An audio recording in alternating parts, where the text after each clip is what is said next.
मोर माँ हूँ मोर प्रथम गुरु निरक्षर हेले तृतीय पढ़ते से कौन तृतीय श्रेणी कौन सी मत भागवत पढ़ार प्रेरणा तू तो बुझुन मु तो बुझुन कहला शुणु मु न बुझु बर तू न बुझु तू पढ़नी नवम श्रेणी मु पढ़ा आरंभ कली भागवत ए जाए पढ़ुची आज्ञा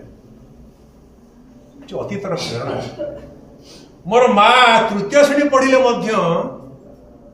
मु एमए पास करथिले से मोर प्रथम गुरु एति से कहला मत केते बड़ा वाक्य कहला मु बुझे कि न बुझे तू बुझ कि न बुझ पढ़नी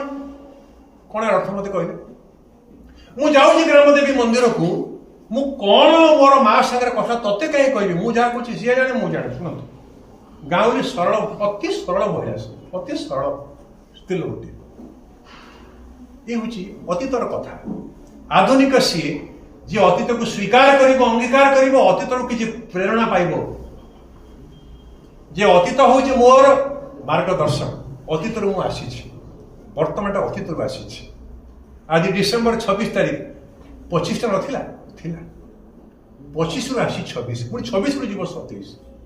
तेणु अतीत हूँ वर्तमान को सृष्टि कर वर्तमान सृष्टि कर भविष्य को तेणु आधुनिक से जी अतीत प्रेरणा पाइब वर्तमान समय कार्यदक्ष रही कर्मतत्पर रही एभली भल काम कर भविष्य को से मार्गदर्शन कर दिग्दर्शन सी हूँ प्रकृत आधुनिक।